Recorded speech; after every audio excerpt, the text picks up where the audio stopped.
70년 전 여순 항쟁으로 무고하게 돌아가신 수많은 분들을 떠올리면서 다 같이 침묵기도 드리심으로 여순 항쟁 70주기 추모 예배를 시작하도록 하겠습니다. 다 같이 기도하시겠습니다.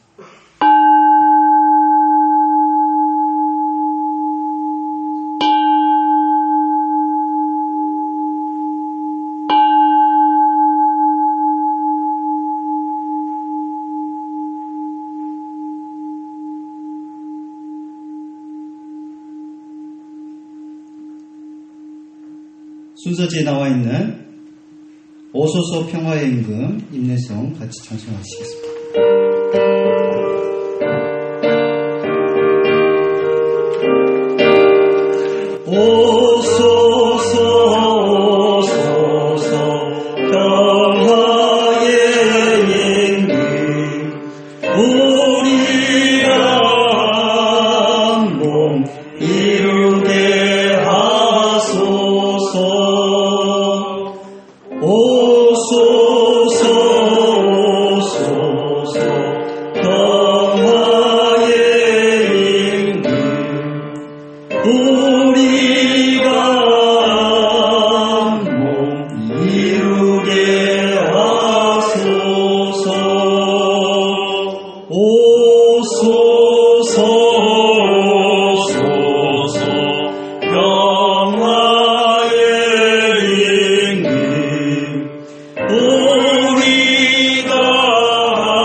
YMCA에서 근무하고 계시는 강영규, 임현민님 나오셔서 추모신앙송 해주시겠습니다. 좌강우도 김진수. 외길로 뚫린 말의 터널을 지나 만성리까지 무사히 가려면 몇 번쯤은 오른쪽으로 비켜설 줄 아는 게 요령이다. 굴밭 비렁에는 요령 없이 터널을 빠져나가다 무지막지한 손가락 총에 맥없이 수장된 수많은 통곡 소리가 아직 파도치고 태풍이 쓸고 간 만성리 횟집은 밤이 돼도 컴컴하다. 화로통 바닥에 납작 엎드렸던 광어 도다리들이 순환 모터가 멈춰선 수조를 뛰쳐나와 땅바닥에 온통 널브러진 횟집 앞에서 구경꾼들의 논란이 우왕좌왕하고 있다. 왼쪽으로 눈이 쏠려있으면 광어고 오른쪽으로 쏠려있으면 도다리라며 광어와 도다리의 구분법을 잘 안다는 자. 오늘도 그자의 높은 목청 아래 함부로 구별해선 안 될 슬픈 과거사가 또 한 번 들춰지고 뒤집어진다. 좌우지간 손만 내밀면 가장 가까운 거리. 평행이 맞서서 보이는 것이 좌강우도라면 서로의 어깨를 한번 다정히 감싸보자. 그러면 금세 좌강우도로 바뀌고 만다. 그렇다. 어느 바다에서 어떻게 살았던지 광어는 본래부터 광어였고 도다리도 그냥 도다리였을 것이다.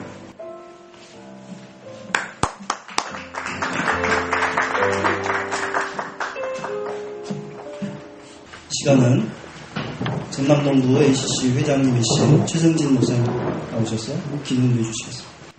사랑과 정의와 평화의 하나님, 붉은 단풍이 물드는 이 아름답고 화창한 계절에 전남동부 NCC를 비롯해 시대의 아픔에 동참하고 역사적 책무에 조금이나마 힘을 보태기를 원하는 목회자들과 역사의 비극에 희생된 분들의 유가족들이 한자리에 모여 추모 예배를 드릴 수 있도록 허락하심에 감사를 드립니다. 36년의 일제강점기를 지나 해방이 된 조국은 이념의 차이로 인해 남과 북이 나눠지고 동과 서가 쪼개지는 비극의 현장이었습니다. 동족 상징이라는 한국전쟁이 일어나기 전 한반도의 남쪽은 이미 크고 작은 전쟁의 소용돌이에 휘말려 있었습니다. 대구 11 항쟁, 제주 4.3 항쟁을 거쳐 1948년 10월 19일 이곳 여수와 순천 그리고 인근 지역에서도 결코 일어나지 말았어야 할 역사적 비극이 일어나고 말았습니다. 민족이 분단되더라도 권력을 잡으면 그만이라며 혈안이 된 무리들이 자행한 단독정부 수립에 반대해서 공기한 제주도의 양민들을 진압하라는 명령을 여수 14대 병사들이 거부한 것은 권력을 잡으려는 반란의 의도가 아니라 동포를 학살할 수 없다는 고귀한 뜻에서 비롯된 것임을 인정하지 않을 수 없습니다. 그러나 미군정 수립 이후 최초의 조직적 저항을 초전박살내기 위해서 자행된 토벌 작전으로 인해 14연대 소속 병사들만이 아니라 지역의 양민들까지도 가리지 않고 학살함으로써 1만 5천 명에 달하는 피해자가 발생했음을 역사는 증언하고 있습니다. 그럼에도 이유도 모른 채 손가락총에 의해 불순문자로 몰려 학살당한 피해자들의 유족들은 지난 70년 동안 통한의 세월을 보내야 했습니다. 그리고 이 역사적 비극을 빌미로 만들어진 국가보안법으로 인해 더 조직적이고 체계적으로 정적들을 제거하려는 권력자의 희생양들이 만들어졌습니다. 이런 역사적 비극 앞에서 하나님의 사랑과 정의를 올곧게 세워야 할 책임을 부여받은 한국 기독교는 그 거룩한 책임을 다하기는커녕 잘못된 권력자의 편에 서서 분열과 갈등을 조장하고 가해자 역할을 하기도 했음을 통렬하게 자백하며 회개합니다. 여순 지역에서 이루어진 민간인 학살은 개인에 대한 국가기관의 조직적, 집단적, 기본권 침해이며 공인된 폭력기관인 국가가 특정 집단에 자행한 제노사이드 혹은 집단 학살이라는 비판을 받아 마땅합니다. 그러나 그동안 정권이 몇 차례나 바뀌어도 여순항쟁의 진상은 제대로 밝혀지지 않았고 피해자들의 명예는 온전히 회복되지 못했습니다. 이에 이 자리에 함께 모여 예배드리는 우리 모두는 역사의 주인이신 주 하나님의 사랑과 은총에 의지하면서 지난 70년 동안 밝혀지지 못한 진상이 온전하게 규명되고 해결되지 못한 피해자들의 명예가 조속히 회복되기를 간절히 소망합니다. 특별히 여순항쟁 특별법이 제정되도록 수고하는 유가족들과 지역 시민들의 뜻이 조속히 이루어질 수 있기를 간절히 소망합니다. 백성의 목숨을 개돼지 목숨만도 못하게 여기며 권력을 잡고 유지하면서 나라를 망가뜨린 이들이 물러나고 이제 나라다운 나라를 만들겠다는 이들이 권력을 잡을 수 있도록 허락하신 주 하나님의 은총에 감사를 드리면서 조속히 유가족들의 상처가 회복되고 그들의 염원이 이루어질 수 있는 나라가 만들어지기를 간절히 소망합니다. 억울한 희생, 원통한 죽음을 당한 희생자들과 통한의 시절을 보내야 했던 유가족들의 지난 70년을 주님께서 위로하시고 그들의 마음에 치유와 회복의 역사가 일어날 수 있기를 간절히 바랍니다. 더불어 사는 이웃들의 아픔을 외면하지 않고 함께 모여 위로하고자 드리는 이 예배가 우리 안의 상처를 치유하고 회복하는 작은 발걸음이 되기를 바라면서 이 예배가 주님의 뜻 안에서 온전하고 거룩하게 드려지기를 바라는 마음으로 우리 주님 예수 그리스도 이름 받들어 간절히 기도드렸습니다. 아멘.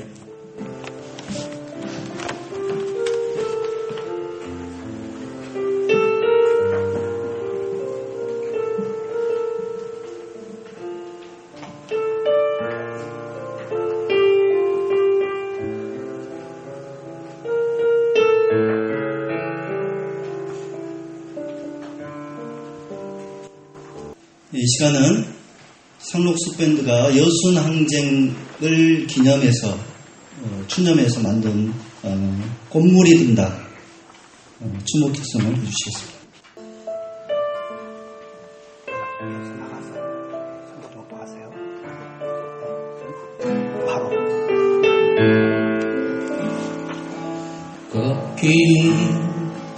애기 동백을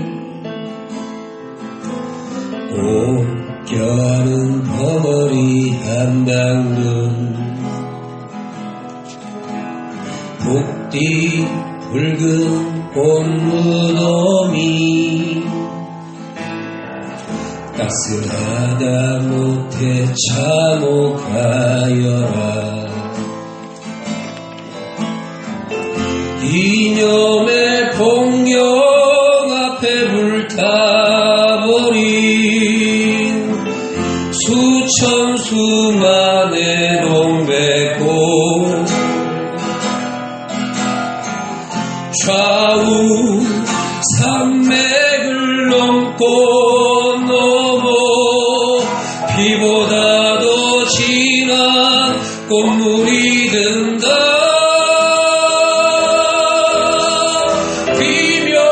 비명으로 함성으로 혁명의 이름 없는 비석 앞에서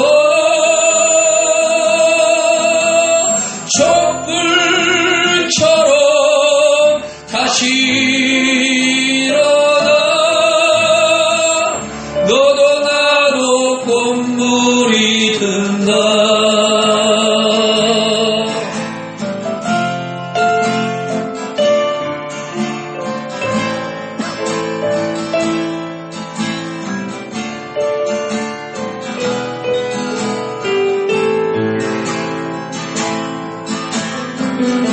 이념의 폭력 앞에 불타버린 수천 수만의 동백꽃 좌우 산맥을 넘고 넘어 비보다 더 진한 꽃물이 든다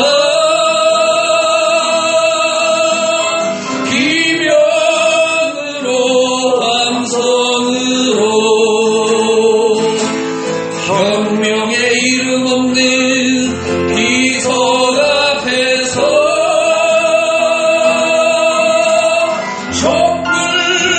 촛불처럼 다시 일어나 너도 나도 꽃물이 든다 비명으로 함성으로 혁명의 이름 없는 비석 앞에서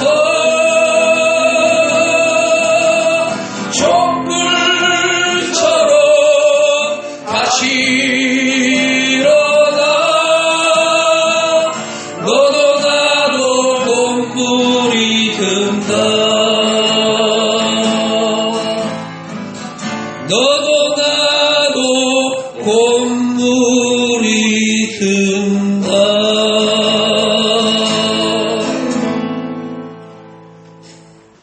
성경 공독이 있겠습니다. 요한계시록 6장 9절에서 11절입니다. 다섯째 인을 떼실 때 내가 보니 하나님의 말씀과 그들이 가진 증거로 말미암아 죽임을 당한 영혼들이 제단 아래에 있어 큰 소리로 불러 이르되 거룩하고 참되신 대주제여 땅에 거하는 자들을 심판하여 우리 피를 갚아주지 아니하시기를 어느 때까지 하시려 하나이까 하니 각각 그들에게 흰 두루마기를 주시며 이르시되 아직 잠시 동안 쉬되 그들의 동무종들과 형제들도 자기처럼 죽임을 당하여 그 수가 차기까지 하라 하시더라. 이 시간 하늘 뜻 나누 주실 목사님은 기장 교회와 사회위원회 위원장이시고 NCK 정의평화위원회 부위원장으로 계신 천안 산립교회 최영문 목사님이십니다. 1948년 10월 19일 그로부터 딱 70년이 되는 오늘 여순항쟁 70주년을 맞이해 드리는 추모예배, 바로 그 가운데서 말씀을 나눠야 하는 마음이 편할 리가 없습니다. 뗄래야 뗄 수 없는 이 제주 4.3과 여순항쟁을 기리는 이 일에 저도 예상한 바 없이 계속해서 연루가 된 그런 격이 됐는데요. 거기에 미처 스스로 가늠하지 못했던 하나님의 뜻이 있으리라는 믿음으로 감히 이 자리에 나서게 되었습니다. 저는 지난 봄에 그리고 한 달 전에 두 차례에 걸쳐서 제주 4.3 항쟁의 유적지와 평화공원을 방문하면서 정률했습니다. 또 긴 얘기를 할 수 없습니다만 우리가 익히 알고 있기는 했습니다만 그 자리에서 수없이 많은 그 무명의 비들을 보면서 정률하지 않을 수 없었습니다.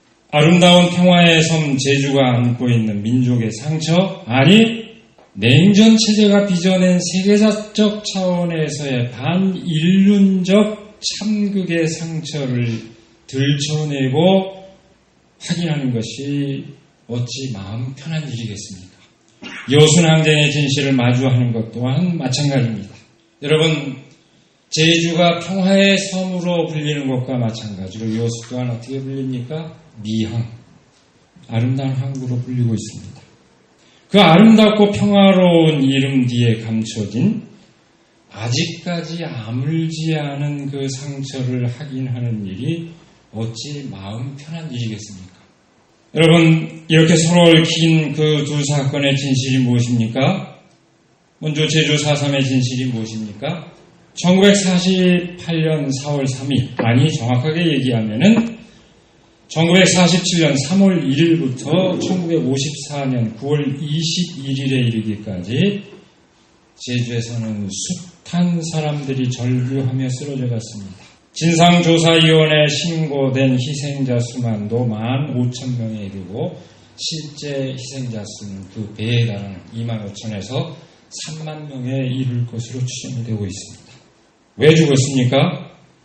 그들은 독립된 자주국가 안에서 평화롭게 삶을 누리기를 바랐을 뿐입니다. 그것이 비극을 초래할 일은 아니었습니다.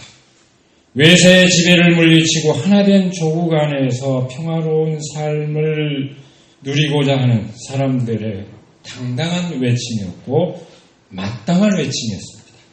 그러나 비극은 그 외침을 두려워하는 그 사람들로부터 시작이 되었습니다.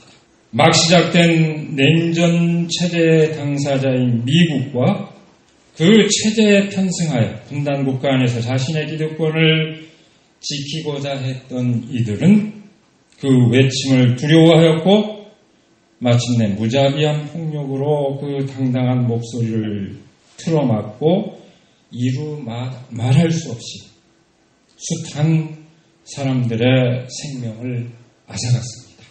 그 사건은 한국 현대사에서 지울 수 없는 중대한 사건이었을 뿐 아니라 세계사적 차원에서 막 시작된 냉전 체제의 잔혹성을 단적으로 드러내준 사건이었습니다. 그 사건은 제2차 세계대전 이후 미군의 지휘 아래 자행된 동아시아 민중학살의 원점이요 원형이었습니다. 다 여기서부터 시작이 됩니다. 그것은 이념과 체제에 의해 자행된 반인륜적 범죄의 결정적인 원형이었습니다. 여러분, 여순항쟁의 진실은 무엇입니까?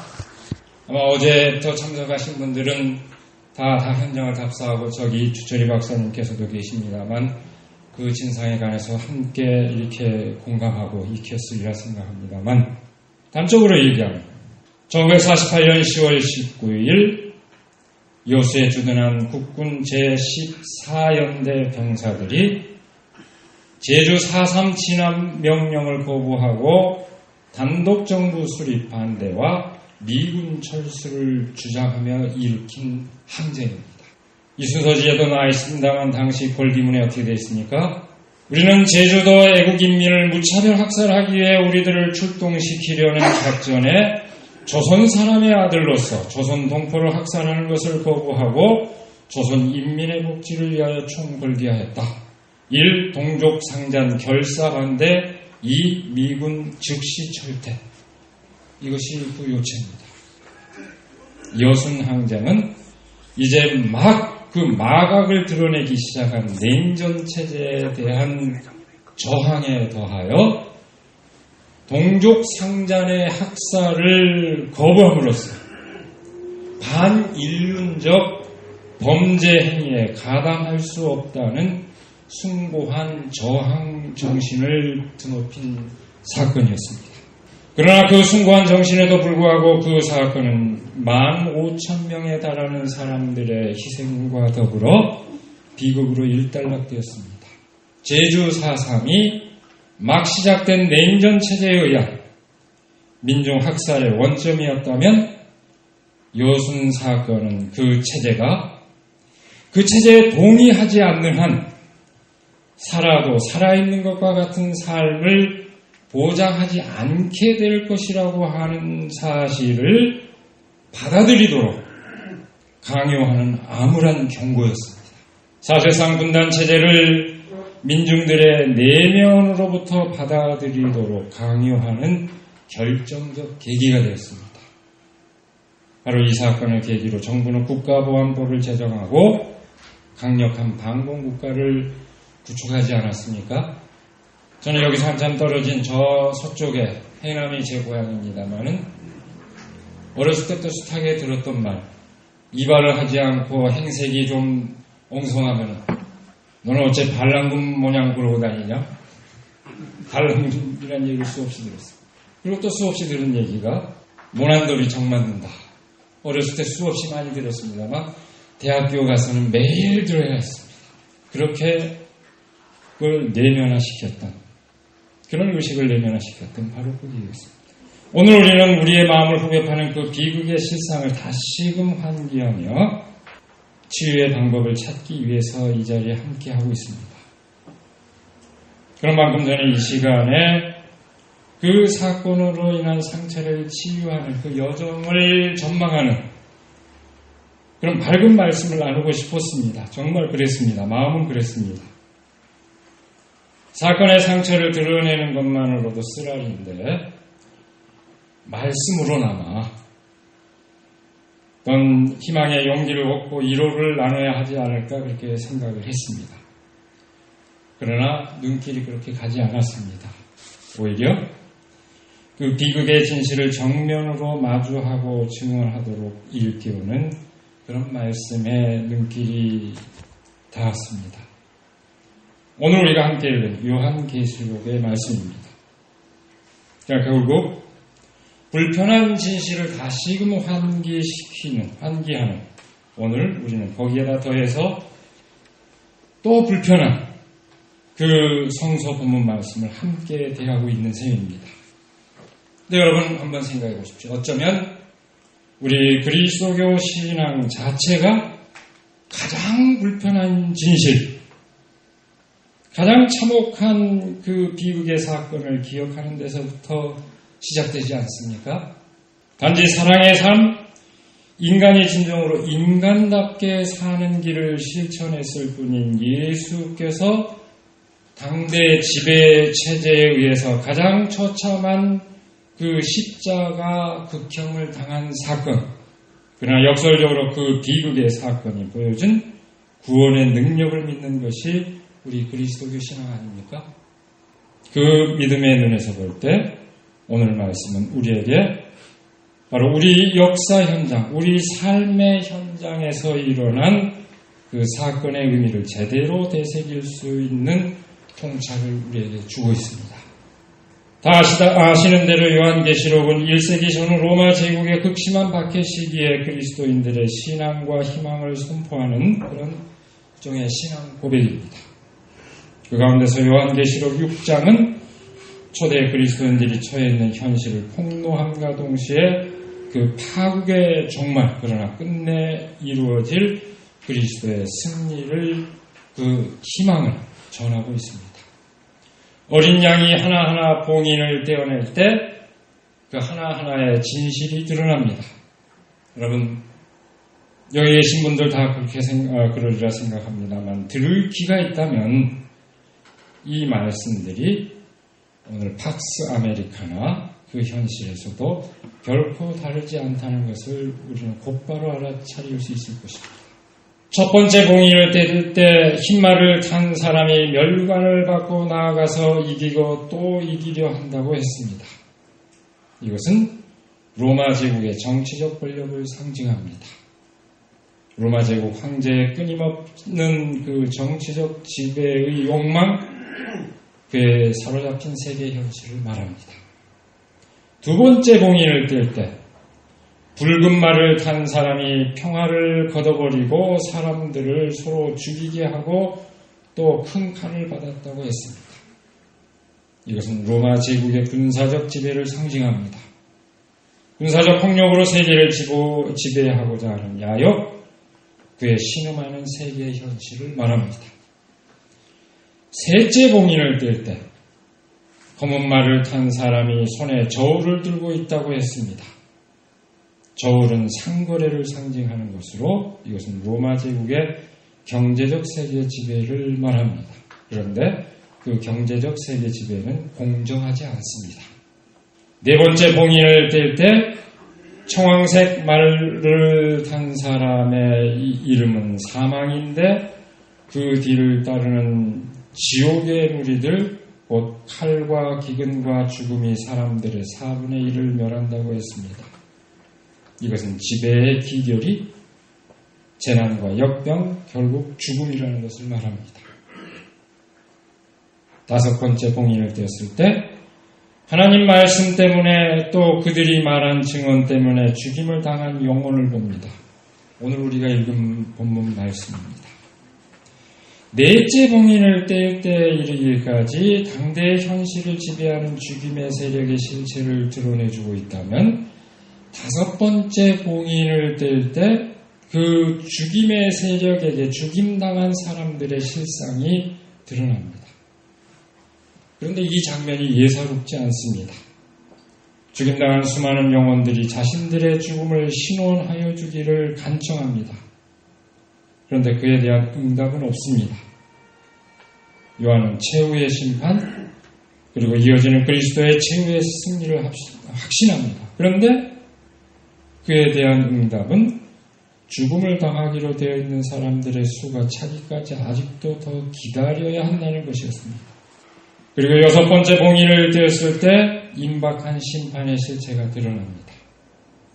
자연현상이 기이한 조짐을 드러내고 죽음의 냄새가 천지를 진동합니다. 심판받는 주인공들이 열거되는데 왕들과 고관들과 장군들과 부자들과 세도가들입니다. 근데 여기에 또 의미심장한 목록이 같이 첨부되어 있습니다. 그 심판의 대상에는 노예와 자유인 또한 포함됩니다.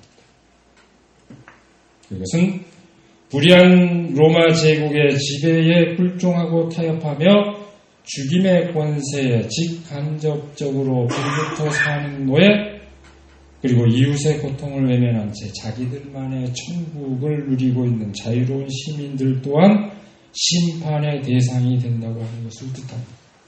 그 과정이 끝나고 7장 이하에서 7번째 봉인을 떼고 나서야 비로소 새하늘과 새 땅이 열립니다. 우리가 알고 있는 요한계시록의 아주 중요한 그 메시지입니다.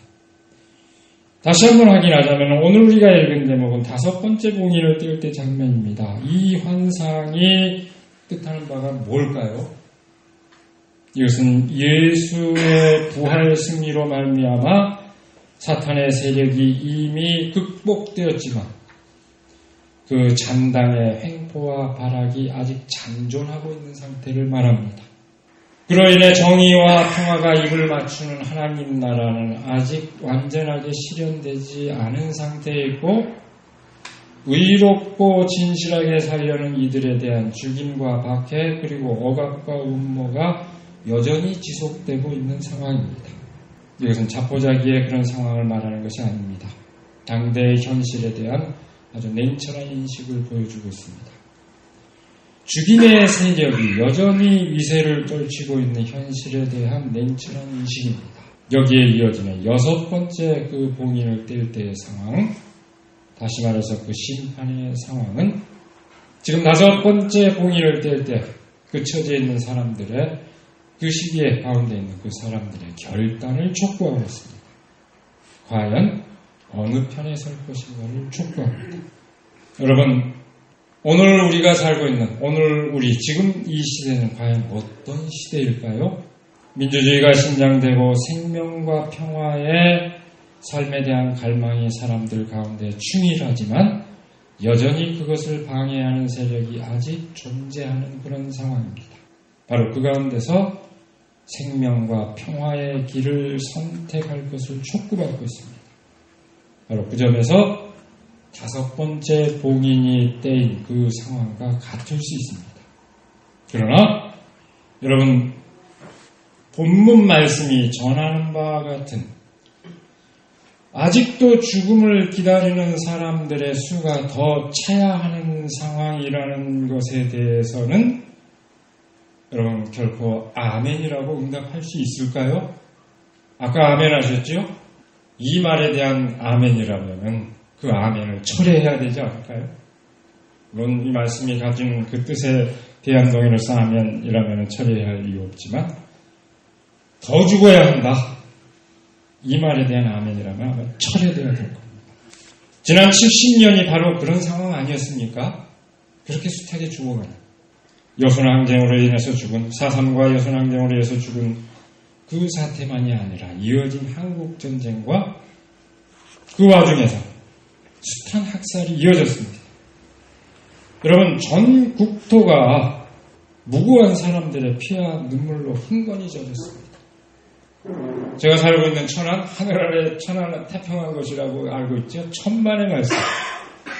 숱한 전쟁이 있었고 동학에서 한국전쟁에 이르기까지 기간만 하더라도 숱한 사람들이 피눈물을 흘린, 피를 쏟은 그런 지역입니다. 바로 지금도 구 천안 가나티에 200명의 학살자들의 무덤이 있다고 하는 것을 발견해서 며칠 후에 유령제를 드리자 지역 사람들이 이렇게 찾고 있는 이런 상황. 저는 매일 아침 동학 최후군들의 최후 결전지 가운데 하나인 세성산, 이름이 시성산으로 바뀐 시체들이 지금도 뼈가 나오고 있는 그 산 앞을 매일 지나다니 전 국토가 피에 젖어 있습니다. 그뿐이 아닙니다.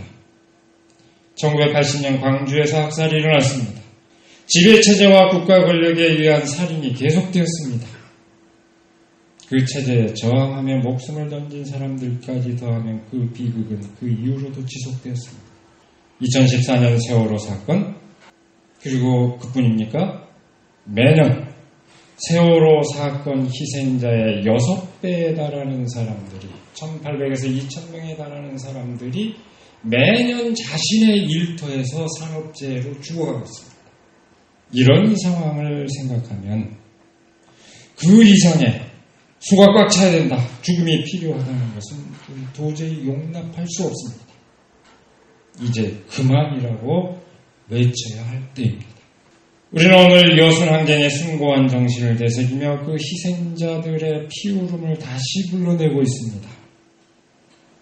우리가 그 피울음에 응답하는 길이 과연 무엇일까요? 체제와 이념의 대결이 낳은 참극을 낡은 시대의 유물로 돌리고 진정한 평화를 이루는 길입니다. 이 땅에 진정한 평화가 이루어져서 한 사람 한 사람이 자기 삶을 스스로 결정하고 정겨운 살부치와 이웃들, 그들과 더불어 사소한 일상의 삶을 기쁨으로 만끽할 수 있을 때 비로소 비극으로 인한 상처의 치유가 이루어질 것입니다. 다행히 정말로 다행히 오늘 한반도에는 그 평화의 바람이 불기 시작했습니다. 그 치유의 여정이 이제 시작되고 있다는 것을 뜻합니다. 70년이 지난 오늘에야 그 여정이 비로소 시작됐습니다. 물론 아직 아닙니다. 그러나 시작되었다고 하는 것에 우리는 커다란 의미를 부여할 수 있을 것입니다. 그 여정이 중단되지 않고 마침내 정의와 평화의 세계 안에서 억울하게 희생당한 영혼들이 진정으로 이루어 평화를 누리고 우리 모두가 기쁨을 나누게 될 그날까지 계속될 수 있도록 우리 모두가 마음을 모으고 기도할 수 있기를 이 시간에 간절히 축원합니다. 시간에는 전남 동부 NCC 신학위원장이시고 순천중앙교회 예배를 섬기고 계신 홍인신 목사님 강복의 선언으로 예배를 마치도록 하겠습니다. 이제는 우리 주 예수 그리스도의 은혜와 하나님 아버지의 넓고 크신 사랑과 성령 하나님의 감동 감화 동행하며 힘주시니 오늘 여순항쟁 70주년 추모 행사를 통하여 추모 예배를 통하여 하나님께 영광 돌리고 또 희생자를 기억하며 진상을 규명하며 올바른 역사적 위상을 자리잡고자 원하는 사랑하는 모든 교우들, 우리 또 희생자 가족 여러분들, 앞으로 계획하는 모든 일들 가운데 영원토록 함께 하시기를 간절히 축원드립니다. 아멘.